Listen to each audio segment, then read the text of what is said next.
मी योगा शिकवते, एकदम बेसिक, किंवा कुठले गाणे शिकवते किंवा काही, आणि मी तुमच्याकडे आले की मी हे करते, ह्याला एंटरप्रेन्योर म्हणायचं की नाही तुम्ही ठरवायचं, तर तुम्ही मला कसं मदत कराल की माझे क्लासेस आहेत सपोज अगदी बेसिक, तर तुम्ही मला कसे या बाबतीत मदत कराल, मला खर्च किती येईल आणि मी एक्स अमाऊंट ऑफ पैसे टाकले तर मला किती त्याच्यातनं मिळणार, असं तुम्ही अगदी छोटासा एक आता म्हणतात तसा हा बिझनेस पण होऊ शकतो. आपल्याकडे बरेच आमचे रिसर्चेस, आमच्याकडे याच्या सगळ्याचे मेट्रिक्स असतात. ओके, सो एक तुम्ही मला सर्टन एक गोष्ट सांगितलीत की फॉर एक्झाम्पल आता योगा क्लासेस घेऊ, मी थोडासा त्याच्यावर रिसर्च करून I will get back to you, म्हणून मी म्हटलं आमचं कस्टमायझेशनवर आहे की तुम्ही एवढा ₹X खर्च करा की तुम्हाला त्याच्यातनं एवढा बेनिफिट होईल. किंवा तुमचं टार्गेट ऑडियन्स काय, तुम्ही फक्त 60+ लोकांकरता योगा ठेवणार आहात का, तुम्ही 40 to 60 करता योगा ठेवणार आहात का, तुमचं विजन काय त्यामागे करायचं. आणि आता कोविड नंतर मला वाटतं इक्वेशन बदललं असेल ना, कारण बरंचसं ऑनलाईन पण हल्ली झालेलं आहे. आता तेच झालं की आमचे B2B कस्टमर्स जे मेन आमची जी सेगमेंट आहे हे सगळे हेवीली पोस्ट कोविड, तर इंडिया एक्सपोर्ट वाढल्यामुळे आता माझा दर तिसरा क्लायंट गौरी जसं म्हणाली सर एक्सपोर्ट करायचं, म्हणजे बाकी आम्हाला इंडियातल्या रिक्वायरमेंट, एकाने तर मला असं सांगितलं इंडियातली सुमुख एक पण लीड आली नाही मला चालेल, मला एक्सपोर्टच करायचं. ते तुम्ही करू शकता. करू शकता. आम्ही अगदी आता आम्ही एवढं इंट्रेन्सिकली SEO मध्ये आमची जी स्पेशालिटी आहे की तुम्ही आम्हाला फक्त देश सांगा आणि we can make sure you're there. आणि if add on to that जर तुम्ही Google AdWords if you have that kind of budgets then give us that amounts as well. आम्ही ते तुम्हाला आणि राईटली आम्ही अलोकेट करून देतो. असं नाही की काय कुठे की आता लाखभर जर मला कोणी दिले की सुमुख लाखभर तू अलोकेट कर, I will essentially allocate it as per your requirement. मी एक इंटरेस्टिंग हे सुमुखच्या ह्याच्यात ॲड करते. माझे क्लायंट आहेत कोल्हापूरचे, त्यांना स्पेनला एक्सपोर्ट करायचं आहे आणि आम्ही प्रोडक्ट आणि फायर फायटिंग मशीन्स म्हणून इंडस्ट्रियल प्रोडक्ट आहे त्यांचं, तर fire fighting pumps basically. So त्यांचं असं होतं की मला स्पेनला करायचं आहे, तर आम्ही एक इंटरेस्टिंग आयडिया त्यांच्याकरता केली. आम्ही त्यांची वेबसाईट स्पॅनिशमध्ये तयार केली. सो तेही आता आपल्याला करता येणं शक्य आहे की तिकडे लोकल जो माणूस बसलेला आहे, जिथे म्हणजे आता युरोपियन देशामध्ये त्यांच्या भाषेला महत्त्व जास्ती आहे, सो त्या भाषेमध्ये अख्खी वेबसाईट त्याला दिसेल, प्रोडक्ट नॉलेज त्याला त्याच्या भाषेमध्ये मिळेल आणि हे इतकं सोपं झालेलं आहे. सो या लेवलचं कस्टमायझेशनही आता आपल्याला करता येतं. आणि ती वेबसाईट म्हणजे अशी नाही की फक्त ट्रान्सलेटेड आहे, word to word properly translate करून it has been built as an entirely new website. त्याचं सेपरेट SEOही होतं. हो. म्हणजे आता त्याच क्लायंटचे साधारण 1200 का 1300 कीवर्ड इंग्लिश वेबसाईटचे पहिल्या पानावर आहेत, जे जगभरात दिसतातच, पण ह्या स्पॅनिश त्यांची पुढे जाऊन त्याला ती एवढी आयडिया आवडली, आम्ही त्यांची 10 डोमेन्स केली. स्पॅनिश, पोलिश, जर्मन, अरेबिक, आणि अरेबिक वॉज सर्वात टफेस्ट कारण सगळं उलटं होतं, पण तेही आम्ही त्यांना करून दिलेलं आहे. सो या लेवलचं सुद्धा कस्टमायझेशन आता होणं अगदी पॉसिबल आहे आणि लोक विचार करतायत त्या पद्धतीने की अरे मला हे करायचं आहे, तर मग मला तिथे बिझनेस करायचा असेल तर मला या गोष्टींचा विचार करायला हवा, म्हणजे मग मला त्या माणसाच्या भाषेमध्ये लोकल लँग्वेजमध्ये आपण म्हणतो असं कम्युनिकेट करता येईल. म्हणजे तुम्ही तुमचं कुठलंही प्रॉडक्ट असेल तर ते जगाच्या कानाकोपऱ्यात तुम्ही कुठेही ते विकू शकता. अगदी.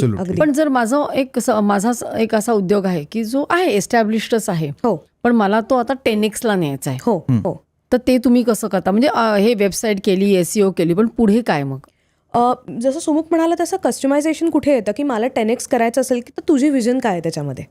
आम्ही सगळ्यात जास्त त्या माणसाला आधी समजून घ्यायचा प्रयत्न करतो की त्याची विजन काय, त्याच्या कंपनीची विजन काय, जेणेकरून आमच्या टीमलाही आम्हाला समजवायला ते सोपं जातं आणि अख्खी टीम त्या पद्धतीने मग काम करायला लागते. आणि बऱ्याच लोकांना आम्ही आता ते इन्कल्केट करायला लागलोय, माझं मार्केटिंग बजेट आहे, तर मी म्हटलं तुम्ही काही बजेट हे डिजिटल मार्केटिंगला अलोकेट केलं पाहिजे. आणि आता लोकांना ते कळायला लागलं की yes this is the future of marketing. त्यामुळे बरेच लोक आम्हाला ते बजेट्स अलोकेट करतात. आणि तेव्हा हे होतं, मग आमच्याकडे भरपूर अव्हेन्यूज होतात. गुगल PPC झालं, फेसबुकवरनं ऍड झाली, इतर रिसोर्सेस आले. मोठा फायदा असा आहे की आज सुद्धा मी पेपरला छोट्यातली छोटी ऍड द्यायची झाली तरी जो माझा स्पेंड होतो त्या कम्पॅरिझनमध्ये मी इथे ₹500 स्पेंड केले तरी माझं काम होणार आहे. I don't have to spend thousands of rupees all the time to advertise my business. म्हणजे पूर्वीसारखं पेपरात ऍड देणं, बिलबोर्ड लावणं, ते आता गेलं का? गेलं असं नाहीये, खरं दोन्ही चालू आहे अगदी खरं सांगायचं झालं तर. पण ह्याच्यावरती मला जो आउटपुट मिळणार आहे किंवा माझ्याकडे येणारा जो क्लायंट आहे त्याची प्रोबॅबिलिटी जास्ती आहे. आणि दोन्ही हँड इन हँड गेलं पाहिजे. म्हणजे तुमचं जे फिजिकल ॲडव्हर्टायझिंग किंवा तुम्ही हे जे करताय तेवढंच तुम्ही डिजिटलला पण हे दिलं पाहिजे. आणि आत्ता तुम्ही पेपरात चला ॲड द्याल की बाबा मी काय XYZ माझा बिझनेस आहे, मी इकडे देऊ शकतो, पण तो रेस्ट्रिक्टेड राहिलं ना. आज तीच ॲड ऑनलाईन तुम्ही दिलीत कुठेही जाऊ शकते, ती देशाबाहेर सहज जाऊ शकते. म्हणजे आज दुबईतल्या बसलेल्या माणसाला माहीत नाही ना बॉम्बे टाइम्समध्ये काय आलंय, पण तो मुंबईतल्या बसलेल्या माणसाला दुबईत अरे हा माणूस हे विकतो का, ठीक आहे येस मला हे हवं आहे. म्हणजे आता पोस्ट कोविड मगाशी तुम्ही जसं विचारलं की योगा क्लासेसचं आता मी इथे बसून चालू केले, तर आज माझ्याकडे अमेरिकेतली बाई सुद्धा जॉईन होऊ शकते, पुण्यातली बाई सुद्धा जॉईन होऊ शकते, बेळगावमधली बाई सुद्धा जॉईन होऊ शकते. झूम क्लासेसने मी तेही करू शकते.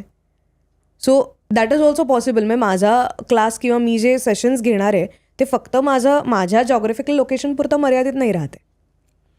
मला आवडतं आहे की तुम्ही दोघं म्हणजे तुमच्या दोघांची थॉट प्रोसेस आहे, बहीण भाऊ असल्यामुळे म्हणा, ती म्हणजे चांगलीच अलाइंड आहे. आणि मला वाटतं तू आधी उतरलीस ना ह्याच्यामध्ये. हो. तू कोणत्या वर्षी सुरुवात केलीस? 2013. आणि तू मास्टर्स कशात केलं होतं? सो माझं अंडरग्रॅड आणि मास्टर्स सायकोलॉजीमध्ये आहे. मी इंडस्ट्रियल सायकोलॉजीमध्ये म्हणजे BA सायकोलॉजी आणि मग इंडस्ट्रियल सायकोलॉजी. सायकोलॉजीच आहे ना? हो, सगळा त्याचाच गेम आहे असं म्हणायला हरकत नाही. आणि मग मी MBA केलं आणि डिजिटल मार्केटिंग ऑफकोर्स. कुठून केलं तू MBA? ऑस्ट्रेलियातनं केलं. माझी पहिली डिग्री UK मधनं होती, दुसरी ऑस्ट्रेलियातनं होती. आणि असं आमच्या आजोबांनी शिकवल्याप्रमाणे आम्ही दोघंही परत आलो आणि then we started working in our तू कुठून केलं मास्टर्स? सो पहिले मी इंजिनिअरिंग केलं, कम्प्युटर इंजिनिअरिंग इथे DY पाटीलमधनं नेरूळच्या. मग मी US ला होतो 2 वर्ष, तिकडे मी माझं MBA केलं कॅलिफोर्निया स्टेट युनिव्हर्सिटीमध्ये.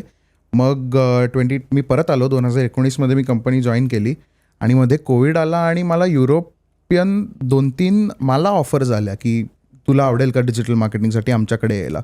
आणि मग मी थोडा रिसर्च करून मी डब्लिनला गेलो. मी 1 वर्ष म्हणजे मी म्हटलं आता कोविड आहे तसंही काही हालचाल नाही आहे, सो मी मग तिथे जाऊन specifically MSc in digital marketing केलं. ही क्लिप शेवटपर्यंत बघितल्याबद्दल खूप खूप धन्यवाद. संपूर्ण एपिसोड बघण्यासाठी खाली दिलेल्या लिंकवर क्लिक करा आणि सर्व काही चॅनलला सबस्क्राईब करायला विसरू नका.